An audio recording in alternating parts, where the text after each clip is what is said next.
लखनऊ स्थित इंदिरा गांधी प्रतिष्ठान में क्रांतिकारी स्वातंत्र्य वीर विनायक दामोदर सावरकर की पुण्यतिथि पर अभिनव भारत पार्टी का राष्ट्रीय अधिवेशन आयोजित किया गया। अधिवेशन में पार्टी ने आगामी वर्ष उत्तर प्रदेश में होने वाले विधानसभा चुनाव में उतरने की घोषणा की। पार्टी के निर्विरोध एवं सर्वसम्मति से नवनिर्वाचित राष्ट्रीय अध्यक्ष चेतन शर्मा ने पत्रकारों से बातचीत में कहा कि केंद्र सरकार वीर सावरकर को भारत रत्न देने के लिए गंभीर नहीं है।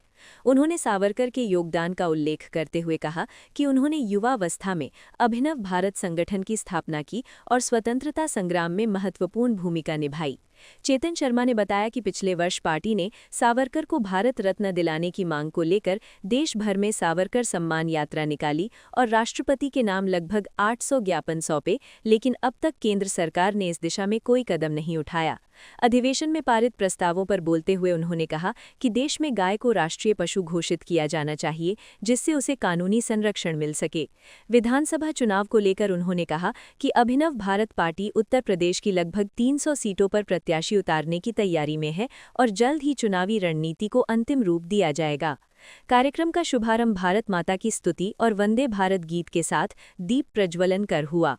इस अवसर पर प्रमुख रूप से मालेगांव प्रकरण में बरी हुए मेजर रमेश उपाध्याय, मध्य प्रदेश सरकार के पूर्व मंत्री कंप्यूटर बाबा, पार्टी की राष्ट्रीय महामंत्री ममता झा, राष्ट्रीय उपाध्यक्ष डॉक्टर नीलेंद्र गौतम, श्रीमती चित्रा दलाल, स्वरूपानंद महाराज के शिष्य त्रिभुवन दासा, कार्तिक गिरी, सर्वेश मिश्रा और महामंडलेश्वर अमरेशानंद गिरी सहित देश भर से आए कार्यकर्ता उपस्थित रहे।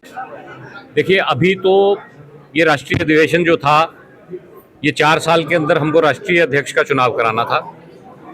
आज की प्रक्रिया तो उसी को लेकर थी और कार्यकर्ता सम्मेलन था। अभी अधिवेशन जो है वो 2:30 बजे के बाद शुरू होगा और पार्टी की रणनीति को लेकर और बाकी चर्चाएं जो हैं उसमें की जाएंगी। जल्द ही यूपी में विधानसभा चुनाव होने वाले हैं, पंचायत चुनाव भी होने वाले हैं। क्या भूमिका रहेगी अभिनव समाज पार्टी की, अभिनव भारत अभिनव भारत पार्टी की क्या भूमिका रहेगी? देखिए, मैंने अभी जैसे अंदर बोला है कि अभिनव भारत पार्टी जो है आने वाले आगामी विधानसभा चुनावों में उत्तर प्रदेश में हिस्सा लेने जा रही है। लगभग कितने सीटों पर चुनाव लड़ने जा रहे हैं? किसी के साथ गठबंधन होने की उम्मीद है या कहीं कुछ वार्ता चल रही है? हम किसी के साथ नहीं करेंगे।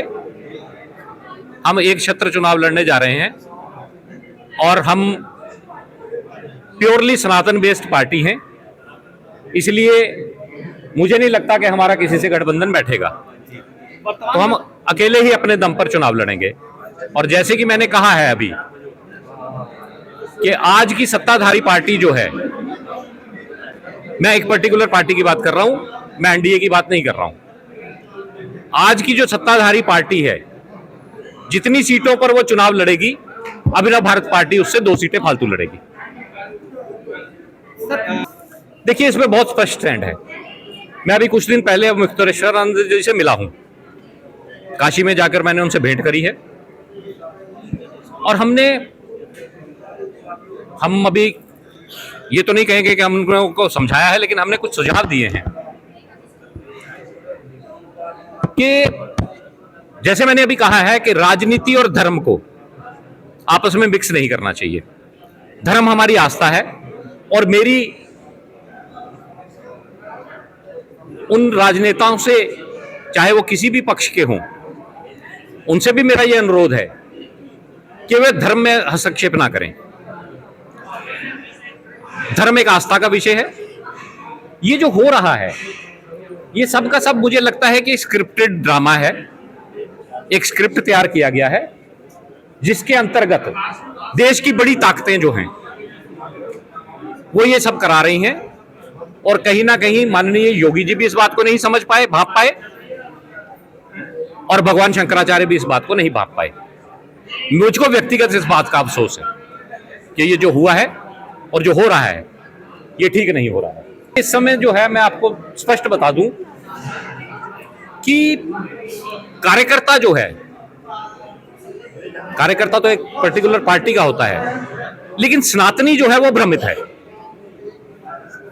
उसको समझ में नहीं आ रहा है मैं कहां जाऊं, क्योंकि उसके पास विकल्प नहीं है, और यदि विकल्प है तो मजबूत विकल्प नहीं है। मेरा व्यक्तिगत ये मानना है, अगर मैं किसी पार्टी का प्रतिनिधि ना हूं और बीइंग ए सनातनी, अगर मैं घर से बाहर निकलूंगा तो आंखें बंद कर कर भी मैं वोट एक ही जगह डालूंगा, क्योंकि मेरी कॉन्शियस मुझे अलाउ नहीं करेगी कहीं और वोट डालने के लिए।